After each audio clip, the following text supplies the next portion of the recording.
Hello friends, today in lecture number 10 we have to learn the RC triggering circuit. See, this is the lecture number 10, RC triggering circuit. In this RC triggering circuit, we already learned the SCR triggering circuits. First triggering circuit is the register triggering circuit. There are the three SCR triggering circuit. First is register triggering, second is RC triggering, and third is UJT triggering methods.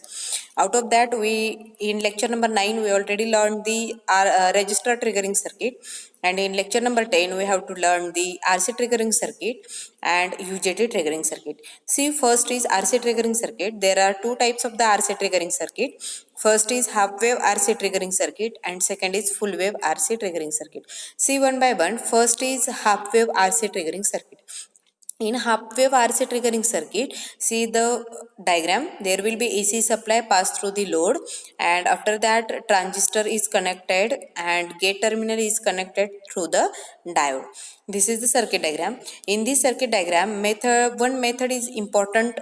One point is important, that alpha, that is the firing angle, is restricted, does not restricted to 90 degree, and it is possible due to the connecting the capacitors. Now, at what happened in this diagram, at negative half cycle, the AC supply turn on the diode D2.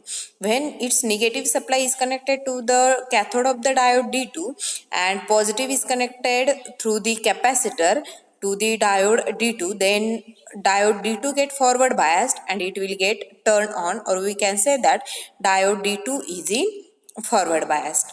As through this potentiometer R, capacitor will charge with respect to upper plate is negative with respect to the lower plate. Lower plate is connected to the positive of the supply and upper plate is connected to the negative of the supply through the potentiometer R.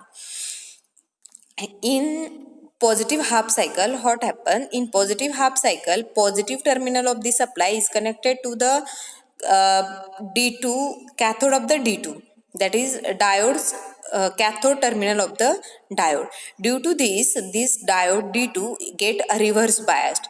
The capacitor charge through the resistance R to the trigger point of the SCR. Now, this diode D1 isolate and protect the gate cathode junction against the reverse voltage, because this diode is work only in unidirectional, and it will only pass the positive supply. At a negative supply, diode D1 get reverse biased, and due to this reverse biasing, it does not supply above. Forward. Now, as soon as this capacitor voltage becomes sufficient positive to forward bias the diode D1 and gate cathode junction, then SCR gate turn on. Once the SCR gate turn on, its voltage become very low and gate current become zero, because it is the condition of the SCR turn on. When SCR get turned on, its voltage become very low and current flowing through the SCR is very high.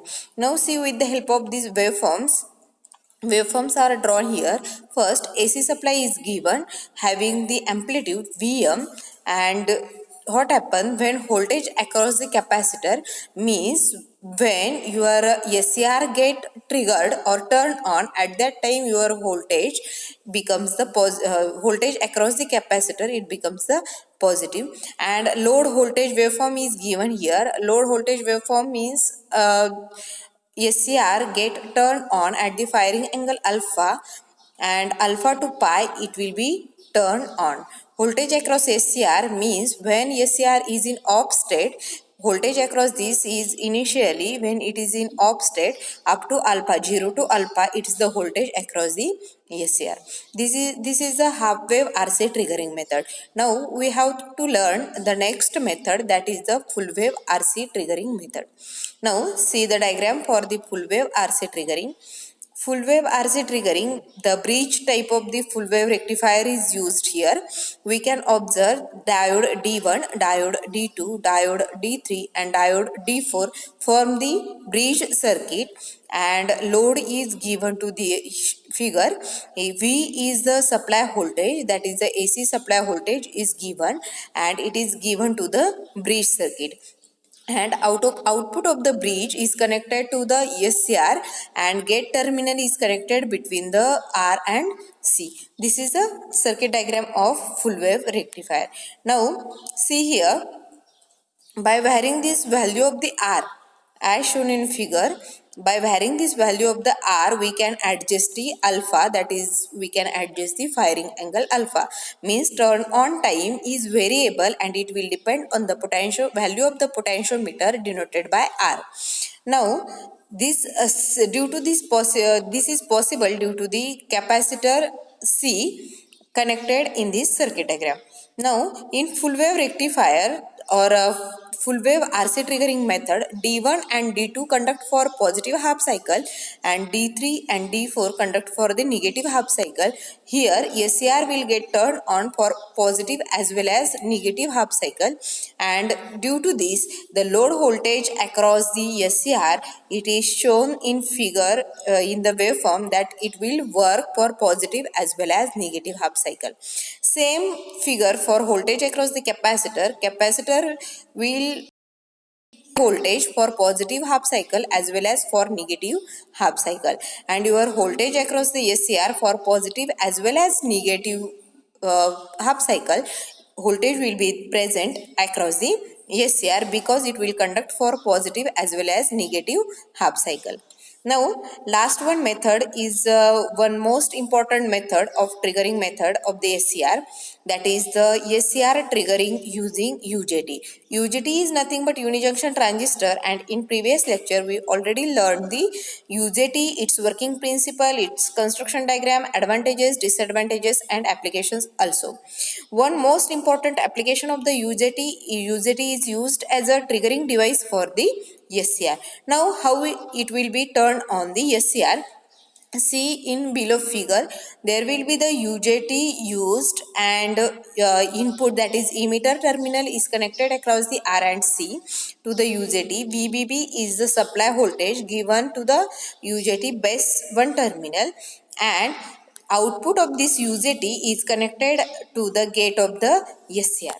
This is the circuit diagram for the UJT. Now what happens? As shown in figure, capacitor C will determine the time interval between the triggering pulse and the time span of each pulse. Now at the instant when VBB is applied, the VC, that is the voltage on the capacitor, will start increasing from VV as shown in following waveform. See, VV, that is the voltage V is given. From this voltage, capacitor on the capacitor voltage start increasing from this VV point to VBB, that is the maximum voltage. Then this capacitor will charge through the resistor R. When Vc is equal to Ve minus Vp, means your capacitor voltage reach to Ve minus Vp, means indirectly we can say that the capacitor voltage is larger than the peak voltage. At that time UJT get turned on. Emitter voltage is larger than the peak voltage. In this diagram, your peak emitter voltage is larger than peak voltage. At that time UJT on and it will turn on the SCR. This is the UJT turn on method. In next lecture, we learn the protecting circuit for the SCR, which type of the circuits are used to protect the SCR and its commutated techniques. Thank you.